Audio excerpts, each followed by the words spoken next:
Good morning, everyone, and welcome to our very first webinar for the Northern Australia Infrastructure Facility, Understanding the NAIF Finance Process. I'm Fiona Dix and I'll be your host today, and I'm joining you from the NAIF head office in Cairns, Queensland. We've also got members of the team joining us online from Cairns and Darwin. But wherever you're joining us from today, whether you're across the country, we will welcome you to our first webinar. Before we start, I'd like to acknowledge the traditional owners of country throughout Australia and their continuing connection to land, sea and community. We pay our respects to elders past and present. Now, before we begin today, I'd like to go over some housekeeping rules. We'd really like an interactive session today, so please use your chat feature for questions, comments and discussions. And look, if you are having technical issues, let us know in the chat. We've got people online who may be able to support you. If you keep having technical issues, try refreshing your browser. We'll also be recording today's session, so if you actually need to rely on this because you continue to have technical issues, you can always do that. And don't worry, today's recording will only capture the host, the content and the other participants in the webinar. We'll all be sending around a link to the recording with the relevant information and materials following this session. We also have a dedicated question and answer session at the end of each section, so feel free to write your questions in the Q&A section at the top of the screen, and we'll do our best to get through as many of those as possible today. So if you have a burning question that you've always wanted to ask about NAIF Finance, now is your time to ask. Also, if you see a question that you think you've got to know the answer to, please feel free to respond in that Q&A section. But as always, please be positive and respectful and be mindful of your comments in the chat. And we do value your time, so we're going to stick to our schedule. And if you do need to leave early, don't forget that this will be recorded and we'll send round the link. So let's get started. I'd like to introduce our NAIF CEO Craig Doyle and Chief Investment Officer Stephen Land, who will be leading us through today's NAIF investment process. Now, Craig, you joined NAIF in June 2022. Can you please share with us your extensive business experience across Northern Australia? Yeah, thanks, Fiona. I won't say good morning to everybody because I think we're in many time zones across Australia and I'm in the wonderful Darwin today, although it's a little bit wet. Look, thanks very much. Great to have everyone on board today, and we welcome the opportunity to have a chat to you. Look, I've had the privilege of leading 5 organisations as CEO in the last 20 years, and 4 of those have been based in the north, so including NAIF. So my background is manufacturing, agriculture, some biofuels, some renewable energy linked to biomass, large port, and also local government. So I believe that I've got a good handle on the north, and I was very privileged to be offered this role. And like most of the staff, the wonderful staff in NAIF, it's all about the purpose for us and the ability to lend money to great projects in the north. And you'll hear us talk about that, Stephen and I, and Fiona through the message today about what a great mandate we have and the opportunity to help good outcomes in the north. So thanks, Fiona. That's great. Thanks, Craig. And Stephen, over to you. You're also in the Cairns office with us today. You've got extensive experience across the banking sector and as a financial specialist. Can you please provide some insight into the experience you bring to NAIF? Of course. Thanks, Fiona. So welcome all. Yeah, I've got I'm a banker from most of my career. I've got roughly 25 years in banking, largely in project finance.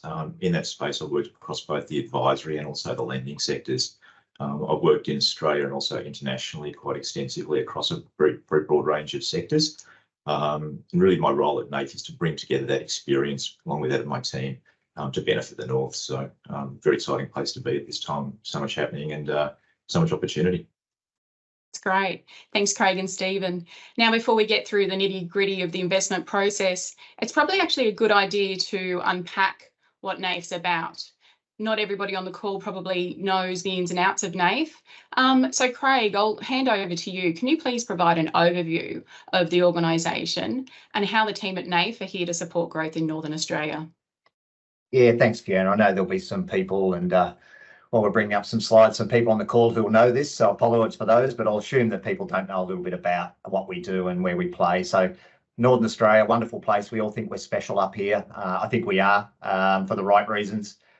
We're a leading financier in Northern Australia, and you'll hear us quote some numbers later on about how we can make that claim. 50% of Australia's landmass, 14% and growing of Northern Indigenous population in the north, and we'll talk about our great mandate, the criteria around that later on.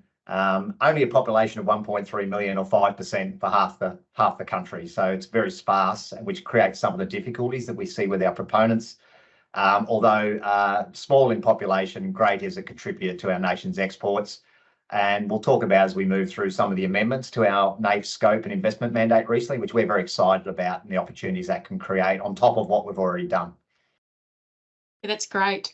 Now, Craig, you did mention the mandate and the criteria that governs our NAIF investments. Can you tell us a bit more about that mandate and walk us through some of those key criteria? Yeah, thank you. So, look, even though we've been around since 2016, we're only 7 years young. We have been given another $2 billion last year, so we're now a $7 billion financier. So to give you an idea, I've had some people say we're going to run out of money. That's not the case, and I'll be very pleased to happen to go to the board and the government if we do tap the $7 billion, and we'll be sure we'll get some more.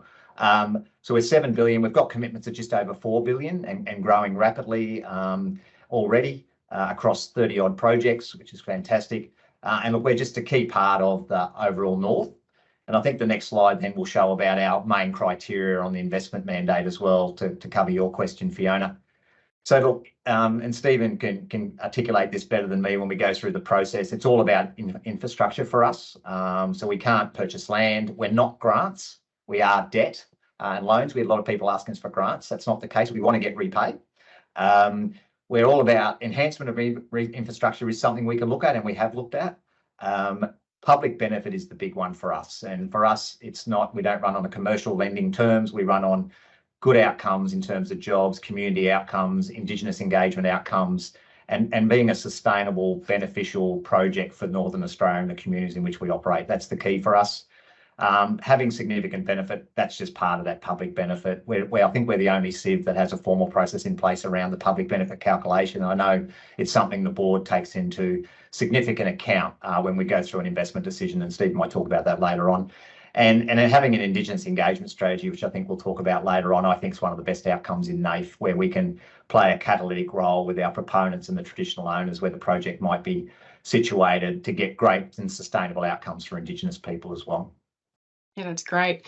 Now, Craig, yeah, you touched on the Indigenous engagement strategy and having strong Indigenous outcomes. We might unpack that a bit more now because NAIF really champions Indigenous engagement in all our infrastructure projects, and a strong Indigenous engagement strategy is actually a big point of difference for NAIF funded projects. So can you unpack an Indigenous engagement strategy? What does it look like?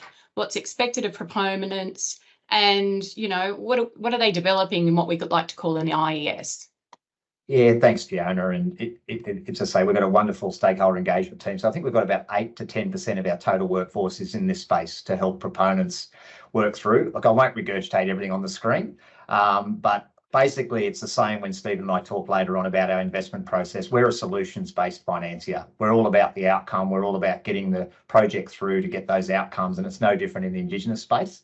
So we're about to reach nearly $2 billion of physical drawdowns going out of the business. I think we'll have doubled that in 17 months to what took us 6 years prior to get the first billion out. And what we see when the money goes out is we see these outcomes. So with our stakeholder and engagement team, we're now up to over 1,000 jobs created directly from projects related to NAIF, over nearly 50 million of direct Indigenous procurement.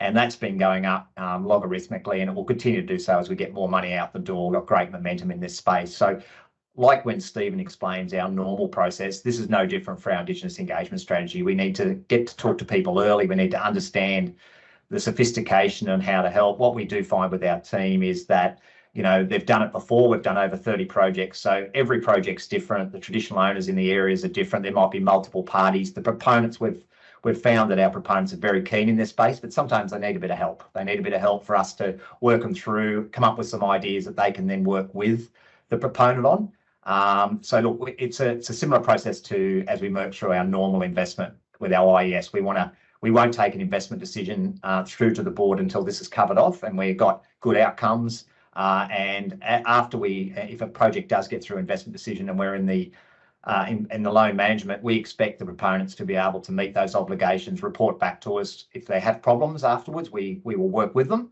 but we want to see great outcomes in this space. Yeah, that's great. There's some big numbers coming through, and it's really great to hear that your team have real partnerships with these projects. Now, aside from the mandate criteria, I guess NAIF really is different to mainstream financiers. And Stephen, I'll bring you on board here. And if you could just tell us a bit more about NAIF and how we differ from other finance providers, and basically what your team offers to proponents and why they should think about approaching NAIF for funding. I guess what I really want to know is why NAIF? Great, thanks, Fiona. I think in terms of what NAIF can provide, it's a broad range of benefits. Probably the first thing just to sort of flag to people is that we're sector agnostic. So we'll look at any particular sector. What we're really focusing on more is the nature of that business. We have a pretty strong focus on contractor cash flows or certainty of cash flows. As Craig mentioned earlier, we are a loan provider. It is taxpayer funds, so we want to ensure the best return to the taxpayer on that. And again, we're very much focused on solutions. So unlike a bank where they've got quite a rigid process, we're much more interactive and iterative. So we're very keen to engage with people early, and we'll talk about that later, really to understand what they're thinking, how we can assist them, maybe not just necessarily through the provision of finance, but also through some guidance based on our experience in the north. NAIF's looked at roughly 300 projects through at various stages. So we've got a really good understanding of some of the issues that are focused on the north in terms of things like remote location, weather conditions, logistics, etc. And that also will come down to, we'll talk about that later in what we can provide.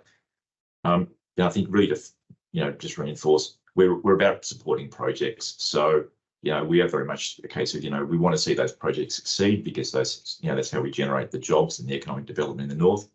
It's already focused on how can we help, and we're very lucky here, and it's certainly a great privilege of mine to be in an organisation where we don't have the rigid credit criteria. So oftentimes when people come to say, what's the loan to value ratio that you look at, and we say to them, well, we don't have one, and they're quite taken aback. But that's the case. I mean, we don't have any rigid criteria. We're very bespoke. We look at every deal based on its merits, and I think that's something that really sets us apart from the commercial banks that are very much, fit a round peg in a round hole. We try to work out how we can fit the square peg into the round hole through various methodologies. To do that, we've got a range of flexible tools that we can provide. So things like longer tenor. The longest tenor we can provide is at the Commonwealth bond curve, but we frequently see deals, out past 10 years, 15 years, even out to sort of 20 plus years. If that's what's required to actually get that project to move forward. We can also have tools like capitalised interest and deferred amortisation, really support projects in that ramp-up phase, so that while the cash flows are tight, we can accommodate that, and then we look to sort of bring that back on board later. And probably a thing that really sets us apart from the commercial banks is that we'll look at sectors that are outside of the mainstream. People may have seen in the press that we've been allocated funding specific to critical minerals, which is an area that's not covered by the commercial banks. The rare earth sector, which is a difficult but very important area that's allied with Australia's policy objectives. And also things like remote generation, where although renewables is a well-established sector within the banking market, projects which are not connected to the grid are challenging for those banks. That's another area we can really look to add value. Yeah, that's great. Certainly sounds like a solutions-focused team, and as you said, not one size fits all. So each project is bespoke, and so is your approach to financing. So I might just pause there.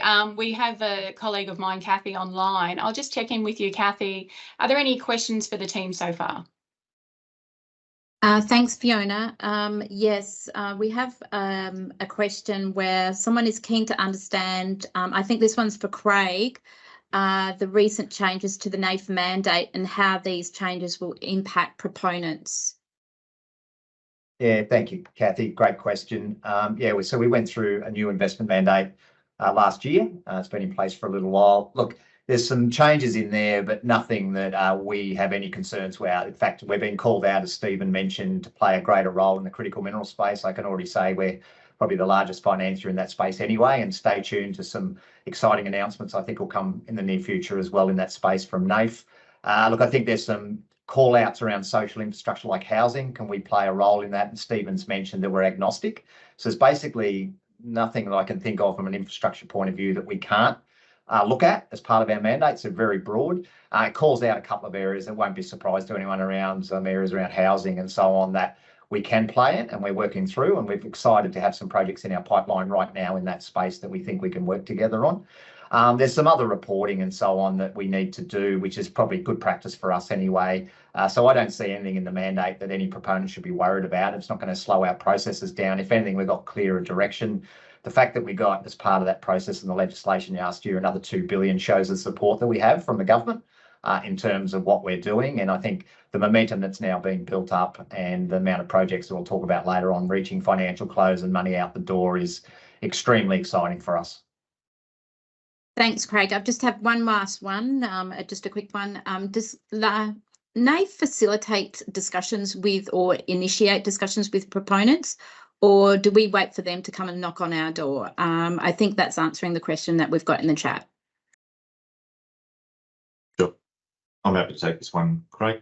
Look, we do both ways. I mean, we do fairly extensive travel through the country, speaking at various conferences, things like the regional development authorities, also as the source of projects, really to try and get out in front of as many people and, I guess, talk around what we can add to their business. But we also do a lot of stuff through reverse inquiry as well. So I think it's a two-way street. We're very much open for business, and we welcome people just to pick up the phone. You don't necessarily have to have a shovel-ready project. We're very happy to engage at a very early stage where people might have an idea and just want some thoughts, maybe a bit of a sounding board. We have a wide range of proponents, all the way from ASX-listed companies who are fairly sophisticated in raising funding, all the way through to really quite small family businesses who may not be aware of some of the factors that financiers take into account when looking to provide loans to those kind of businesses. Thanks, Stephen. Back to you, Fiona. Yeah, that's great. Thanks, Kathy, and thanks, Craig and Stephen, for those insights. So now we'll get into the main topic for today, the investment process with NAIF. So when it comes to financing with NAIF, we understand it can be difficult to get a clear picture of the whole process behind a successful investment proposal. So Stephen, I'll get you to take the lead on this. Can I ask you to provide an overview of the investment process with NAIF? Absolutely. Thanks, Fiona. So I think we've tried to set it out in a timeline, and I'll provide some colour around that. So the early assessment phase is really that early engagement, us talking to proponents around what their business is, what the drivers are, and we'll talk a little later around some of the things that should be considered. But really just to get a feel for, is it a business that's likely to be able to meet the mandate? Oftentimes, the key factor is around the ability to repay the loan. The other thing that's also worth mentioning at this stage is just in terms of the size of the loans. Currently we're not really set up to support very small loans. We normally say in the range of 15 to 20 million is about the minimum size, and that's as of today. And we're doing some work in the background to try and remedy that to allow smaller businesses. But very small businesses just don't really sort of fit into our structure. But so that early assessment phase is an interactive dialogue. We then get into what we call our advanced assessment, our strategic assessment paper. And this is really just a high-level paper that we put together, really to set out the opportunity, who the proponent is, what the business is, get some measure of what the nature of cash flows are and the earnings, its robustness, the Indigenous engagement opportunities that it might have, and also the public benefit that it's likely to deliver, really to give our investment committee and subsequently our board the ability to opine on that and say, yeah, look, based on what you're telling us, that's something that we think will meet our mandatory criteria. From there, once the board has supported that, we go into due diligence. Now, this is very similar to what a commercial bank would do, and this is really getting third-party verification of the inputs into the business. This can be quite broad-ranging. So for a mining project, things like the independent technical engineer is a really key part of it. If it's a business exporting, it may be a case of getting a market report. So for a commodity business, or in the case of, for instance, social housing, understanding what the makeup of that, both the cost side of it is and the revenue side. So it's very bespoke.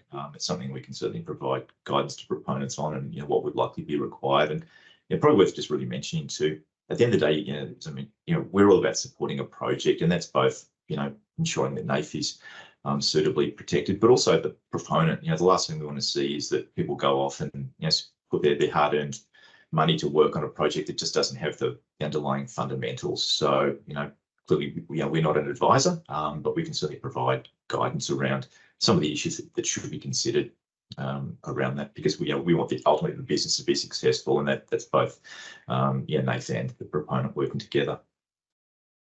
Once we've done all that work and we've really sort of dug into the detail of the business, we put together our credit paper, which in NAIF's parlance is the investment decision. So that's a pretty extensive document, really going into the proponent. There's some third-party work around the public benefit to be done as well. So we actually get a third-party advisor to support the proponent on that, and working with our Indigenous engagement team around building that Indigenous engagement strategy. So that's all put together. That goes through our investment committee, who is comprised of both internal and also independent participants on that. Really just make sure that we've covered off all of the issues of concern, which then goes through to our board for an ultimate decision. Once the board is opined on that, that then goes to our minister, who has a veto right for 21 days, really on relatively narrow grounds. And as part of that, we do an extensive Commonwealth consultation to ensure that all parts of government are supportive of the project, or any issues that may be of concern have been identified and addressed prior to that. Once the ministers sent the non-veto letter through to us, we go to the contractual close. Now that's really just putting in place the legal agreements, predominantly the loan agreement and other agreements that are part of the project finance structure. But that's where we're actually locked in. So once those documents are signed, the loan's committed, NAIF's funding is available, and it's really working through those last pieces of work through to the financial close, which is when the loan's actually available for drawing.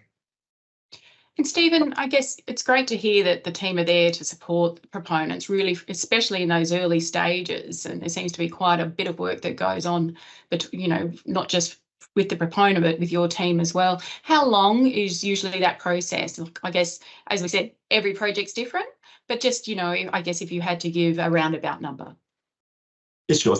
I think, look, in terms of how long it takes, clearly, the more thought out the business is when they first engage, that reduces the amount of time. So for something that's really early stages, it could be 12, 18, even 24 months. But we are there all along the way. I've got a team who's very happy and keen to engage with people and support them on that journey. But I would say for a project that comes to us that's already pretty well thought out, sort of in the range of 6 to 9 months is about where we would see that. Oftentimes the things that delay it are out of our control. So it's not the NAIF process that delays it. It's really through, it might be the due diligence providers, or it may actually be getting certain contracts lined up, which are necessary for the project to go through our final investment decision. Yeah, that's great. We keep hearing, I guess, how the team works with proponents right through the process, and we certainly have a very experienced financial team here at NAIF. Can you walk us through some of the crucial elements and best practices that you can help everybody on the call with in terms of crafting an investment proposal? Sure, look, we're really happy to do that. Look, I think our investment proposal is very similar to what people should be doing for their own information, in developing their own thoughts around the business plan. So clearly, a starting point is what's the overview? What are you looking to do? And I guess aligned with that is the market analysis. So how big is your market? Is it domestic market? Is it global market? What's the competitive advantage that you have? So it may be that you've got lowest cost of production, you might have a unique product, but it's really sort of sitting down and going, well, what is the addressable market? There's no point saying that there's a market of $1 million a year and we think we're going to be $500,000 of that when you've got no competitive advantage. It's really that sort of, I guess, working through that sort of the SWOT analysis, the financial model. So we really need to understand what's driving the business. What's the cost of building the project. What's the input costs? What sort of profitabilities are going to have? So you might see in some commodity markets that profitability is very skinny. Other markets it could be a lot larger, and we've certainly seen that in the critical mineral space where because they're very bespoke products in some cases, they can be quite profitable. really the team and the experience. Clearly these are startup, in most cases, startup businesses. So we're going to understand, well, have you actually got the expertise to do that? So, if I use the mining again, but things like, what's the experience? So if you're going to build a rare earths project, you're going to need people with similar or allied experience. There's no point saying, well, I used to be a software engineer, but I had a calling one day to move to the country and start mining, because that's just not feasible. And that's where we can also help out, sort of saying, look, based on what we've seen previously, we would expect that you would have a mining engineer or something like that. And that's, I think, people shouldn't forget, the amount of guidance and support we can provide is, we think, very, very invaluable. And even if we don't actually provide financing, if we can help support a project to get financing from outside, for instance, we think that's a win all around as well. We're there to fill a gap, and if we can reduce that gap to zero and they can find other finance, we're fully supportive. So don't feel that if you come to us that you have to have NAIF finance. If you can get something from other parties, and we've seen that on a number of deals where with our support, the business plan's been developed to a stage that they can get third-party finance. We think it's a great outcome. So that, I think that sort of feeds into the technical review. What is the business? Really an overview of the risks and mitigants, like identifying what the risks are. And I think part of our mandate is that we can take on additional risks for factors that are unique to the north. So you might identify that you can't build the project in 12 months because of the wet season.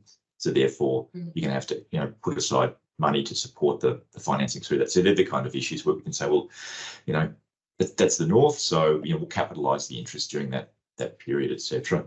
A few other things probably worth mentioning too, just around the environmental aspects. Clearly in the north is a number of environmental conditions to be addressed. So that's also feeds through the regulatory environment.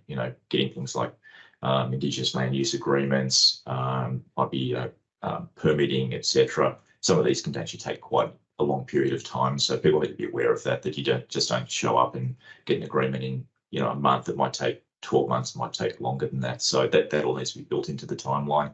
And the timeline is important because we need to understand, well, are there any pinch points in there? What are the interrelationships between the various aspects of that? So, if you're in a remote area, you might need to build a road into that area before you can actually start construction. How long is it going to take, etc. And probably lastly, just to go in contingencies. Nothing ever goes perfectly. It probably goes, imperfect in the north more than elsewhere through things like the weather conditions. Roads get cut, flooding occurs. What are you going to do in that situation? Because if you haven't got funding available or other alternatives, things can bring a project unstuck. So. Yeah, that's great. Yeah, the extremes of doing business in the north is something we love, but it also does have its own challenges. We've certainly had a wet season. Something that really resonated with me was, I guess, your explanation that, a successful project, a success in Northern Australia is a success for us as well. So, however it gets through, we just want to see business succeed in the north. That's great. So, Kathy, we'll bring you back in. Are there any other questions that have popped up relating to the investment process so far? Yeah, thanks, Fiona. There's a question around, I'll read it out. In the context of a mining project, what level of certainty is required around the project, its financial forecast, its flow sheet, equity and debt structure, etc., for the proponent to prepare and submit a SAP for consideration for or by NAIF? So how early, I think, is what they're asking. Should they come to speak to us, and at what stage should their project already be at? Thanks, Kathy. Look, I think the earlier the better. In terms of the strategic assessment, we can work at a fairly high level. But obviously need to have some understanding of what their business looks like, what's the scale of the project, have some idea of the capital cost, what's the market outlook like, and also particularly around the contracting. Most of our projects have some sort of contracted offtake. We don't generally work on a fully merchant basis, but certainly in that strategic assessment phase, they can really come quite early to us. And if it's a bit too early, we can certainly provide them guidance on what are the other aspects of the project that need development before it's ready to take to our board for their review. Thanks, Stephen. One last one. Does NAIF have a maximum amount it can lend to one project? Craig, did you want to take that one? Yeah, thanks, Kathy. No, we don't. I think our largest loan is a $610 million loan for a renewable energy project. And I think our smallest loan can be 10 or 15 million. And I'm sure Stephen touched on it before about the smaller loans down under 10. Our processes are really built for the sort of larger ones and the cost during due diligence. But basically there's not. Look, I think it's probably fair to say, you know, in the new times, and we're doing a great job of crowding other financiers in now. We play a lead role now in this, that, you know, our role for something like our largest project, we're the only main financier, but now we see multiple financiers in both Australian and global financiers, Nordic Bonds, other banks. So look, you know, I think the sweet spot maybe, you know, around that 300, 400 max, but look, in the end, don't let that worry you. Come and talk to us about whatever number that might, whatever project be, and talk to our investment team around that, and we'll work your way through it. There's another one here, Fiona. Do all projects that wish to receive funding from NAIF have to have an Indigenous engagement strategy? Yeah, look, absolutely. I mean, that's a key part of what we do. So, you know, without exception, they all have to have an Indigenous engagement strategy. And look, to people outside, that might seem a bit challenging, but we've got a fantastic team internally that, you know, we've in fact just released a new video that's up on the website. So there's some guidelines there, but yeah, we've got a team who can, you know, speak to you and give you guidance. And again, yeah, it's all very much bespoke. It's not a tick the box exercise. We really look to, you know, what's the project, what are the opportunities, and build around that. So don't feel that, you know, you're going to be challenged. You know, we recognise and that sometimes those skills aren't available. So it may be a case rather than, you know, an Indigenous job, it might be an Indigenous training position that's provided that will then lead to a job down the track. So yes, everyone has to have one, but don't feel that that's a limiting criteria, because we will work with you to support you through that. I might just clarify, if it's all right. The Indian Ocean territories that got put into our area last year, they got a little bit of an exception because of the nature of the historical side there. So, but yeah, everybody else on the Australian side is in the Australian mainland requires an IES. Another one, how do we work with other special investment vehicles? There are a number of other investment vehicles in this space. So how do we work alongside them? Sure. Look, we work very well alongside them. You know, we really look to bring the whole of government solution to a particular problem.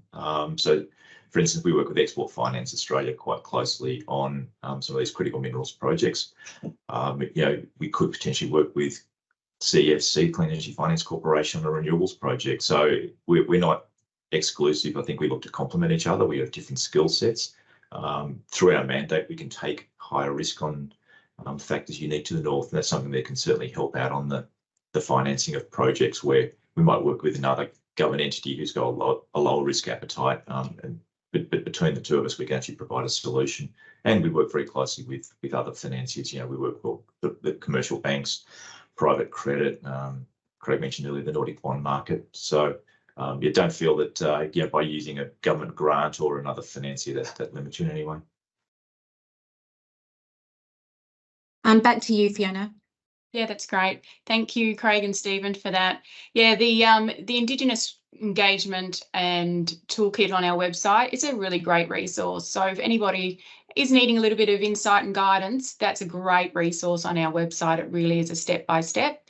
And as the team said, we have a wonderful Indigenous outcomes team, and they're there to help you put together your strategy every step of the way.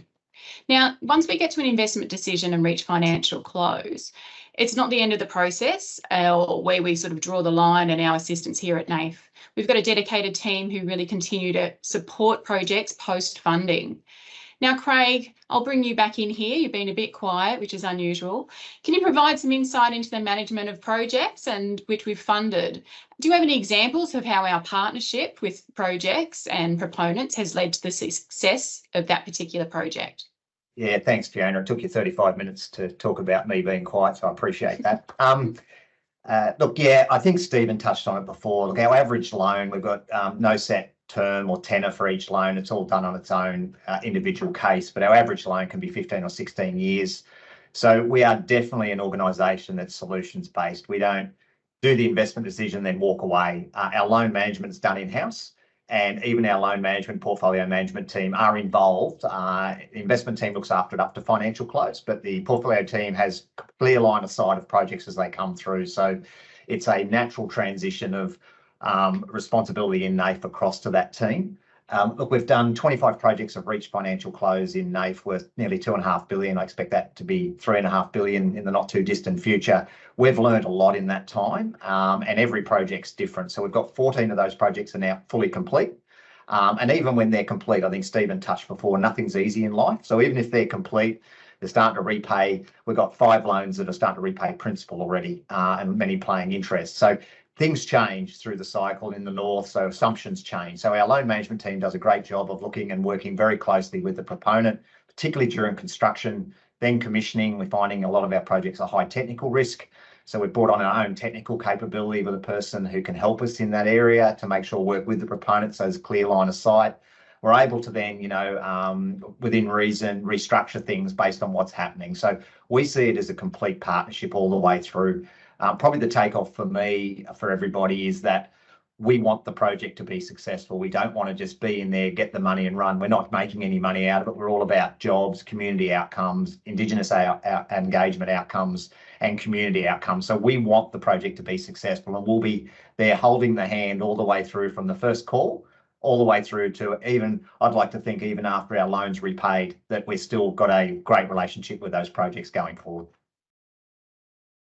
Thanks, Craig. That's really great. And now we've got a little bit left in time. So we've come to that point of the webinar where we you guys take the floor. We've had quite a few questions coming in. Kathy, if you could direct the questions to the team, thanks. Yes, thank you, Fiona. Is there a cap on government financing for projects? I.e., if a proponent is seeking to engage a range of government lenders such as CEFC, NAIF, EFA in the mix, is there a cap? And also, how does that relate to grant funding as well? So I think a really good question. So happy for you to take the lead on that one, Stephen. Sure. So, I mean, there's no formal cap. Just to be clear, that the government can't take all the risk in the project. So we need to see that the third party is also taking risk in the project, which will generally be the proponent in this case. But we work together. As I mentioned earlier, we have slightly different mandates that fill slightly different gaps. But I think it's important to remember, we're not just the other financiers as well. We're not just a sort of form of cheap capital. We're there to fill a gap. So, and if a project can get off the ground using commercial funding and they're coming to us just to sort of, get an increased return to equity, that's not a space we play in. We're really around filling the gap, ensuring the project can proceed. So we don't have a cap on it, but we just need to understand, why do you need all these financiers together? In terms of the grant question, we can certainly look at a grant potentially as quasi-equity, but again, the government can't be taking all of the risk. There needs to be risk taken by that proponent. Thank you, Stephen. Can you also, maybe this one's for you, Craig or Stephen, can you tell me how we've mentioned the public benefit process. Can you tell me how that works? Just a bit of an explanation on that, please. Sure, I'm happy to take that one. Look, in terms of the public benefit, we have a director internally who can provide sort of guidance and oversight, but ultimately it's done by a third party. We want to make sure that the numbers being developed are not our sort of finger in the air, that they're actually fully supportable, they're fully independent and open to scrutiny. So we use a number of consultants and people like, well, probably shouldn't mention any particular names, but there's certainly a number of third-party advisors who can develop those plans. And really what it's looking to is saying, well, based on the project, what's the broad economic impact? So, it might be a case of, they've got a carpenter on site. Well, obviously that carpenter's then going to go and take his wages and go to the local supermarket and he buys or she buys a basket of groceries that helps support a job at the supermarket, helps support the farmer that might be in the region, etc. So it's quite complex in terms of the models that are used. But from a proponent perspective, I think it's very much a case of providing information, and the secret sauce is added by a third party. So we don't require proponents to develop it themselves, although we do require them to actually pay for that third party guidance or advice. Thank you, Stephen. One for you, Craig. What's NAIF's view on common user infrastructure? Yeah, thanks, Kathy. It's a classic one, and for us, it's very important. We see major assets in Northern Australia that if you can get some key infrastructure, example ports or water infrastructure, roads and other things, if you can get that being used by multiple parties, then obviously it makes it stack up better for proponents and their projects. And I use an example for something that NAIF's done is we've supported a very large urea, $6 billion urea plant in northern Western Australia. So NAIF's played a role in the finance stack for the actual urea plant, but we've also lent money to Pilbara Ports for ports infrastructure and also then Burrup Water for the plant. So I think we've got about $500 million, but I think that just shows NAIF has a mandate that can be wide-reaching in terms of the infrastructure it can facilitate. So really there's no boundaries on that. And I think, again, if anybody wants to talk about common infrastructure linked to a project or multiple projects, again, please talk to our investment team because we're very, very keen on assets being multi-user and being used where it can. Look, some of our projects are very remote and it's not quite possible that you can have other users, but look, it's definitely something where we're keen to talk to people about. Thank you, Craig. Stephen, can you outline our process in determining the loan margin charged to proponents, and can you lend in US dollars? Sure. So as a starting point, we look to the broader market. So we sort of benchmark against what the commercial market would charge for a loan of the same nature. We then adjust for the tenor spread generally because GGL loans are longer. So that's our starting point. We don't provide discounts as a matter of course. What we then do is then look at what's if for the loan of that size and cost, how does that look in terms of the project development and I guess the overall economics. If it's a case that without some form of discount on the loan that the economics just won't support the project, then we can look at potentially discounting that. So that's sort of the starting point. There's also a level of what's the broader public benefit, and so it may be a case that a project has huge public benefit, so that may also support some form of concession. But as a general rule, we really look to any concessions are much more around the structural features, tenor, capitalisation of interest, deferred amortisation, rather than just discounting the loan rate. In terms of the US dollar question, we hypothetically can, but it's I think there's a whole lot of raft of issues to be considered there. So it's one of those things. Come and talk to us about what the project is. But generally, we would see borrowing in Australian dollars and hedging as being a more straightforward approach to resolving that issue. But if anyone's got that particular concern, please come and talk to us, and we can look at it. And if we can provide a solution, we will. Thank you, Stephen. I think I'll make this the last one for you, Craig. Do we have a position on equity in projects? Yeah, thanks, Kathy. I think it's something that from a NAIF point of view, we think there's definitely potentially a market for that.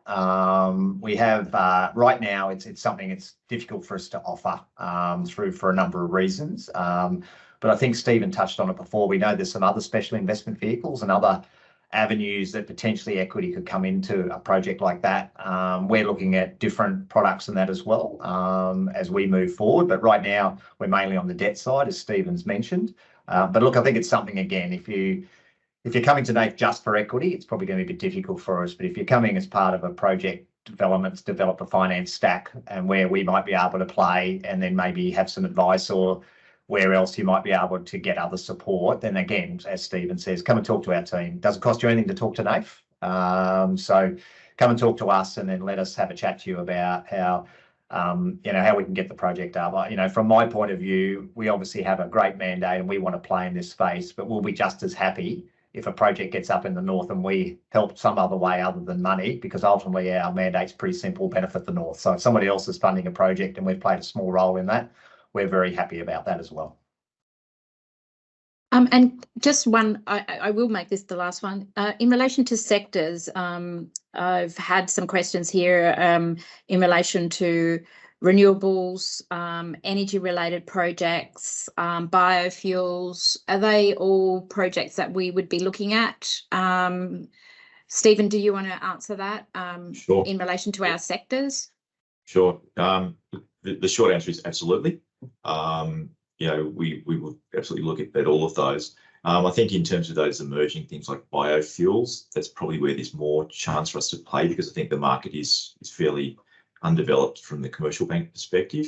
In renewables, I think projects which have an offtake contract, particularly if they're connected to the grid, are well banked in the commercial market. I don't see a space for us to play there. Where I do see a place is for remote locations, where you might have a mining project looking to decarbonise. They're currently burning millions of litres of diesel fuel a year. With the emerging technologies, particularly around storage, it may be a case they look to put in a solar farm with batteries to provide 24-hour power to them.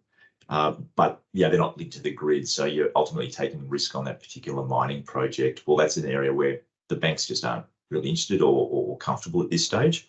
But we've got the expertise to be able to assess the overall risk. So that's the place I see probably more opportunity for us, rather than just building a large-scale renewables project and connecting to the grid with an offtake with one of the big gencos. Thank you. I think that's all, Fiona. I'll hand back to you. Yeah, thanks, Kathy. Yeah, we did promise that we'd keep you to time today, and we're just approaching the end of our session. So thanks, everybody. There were some really great questions. I guess one of the key takeaways that I've heard over and over again is just come and talk to us, come and talk to the team. And, success in the North is success for everybody. So that's really great. As I said, that brings us to the end of today's webinar. Before we go, I invite you to participate in a very brief poll so we can gather some feedback and help us with future webinars. The poll should just pop up onto your screen, and there's 3 quick questions for you just to click through. Alternatively, you can click the poll icon at the top of the screen. So thank you to Craig and Stephen today, and to all the NAIF team on board online today. Thanks for walking us through the investment process. And especially thank you to everyone who's joined us online today. If you're lucky enough to have been joining us from Northern Australia, that's great, but wherever you've joined us from, thank you. I hope you found the information that we've provided for you today very useful. But remember, and as we said over and over again, you can always reach out to us, either via email or phoning our team, or heading to our website for further assistance. There's some fantastic resources online. As we said, our IES guideline and strategy is available online to help you take you through that process. And also, I guess, the investment process is really unpacked quite well on the website. So I encourage you to have a look. So once again, thank you for your time today. Look out for the email with the links with the recording today for today's session, and I hope you all have a fantastic day. Thank you.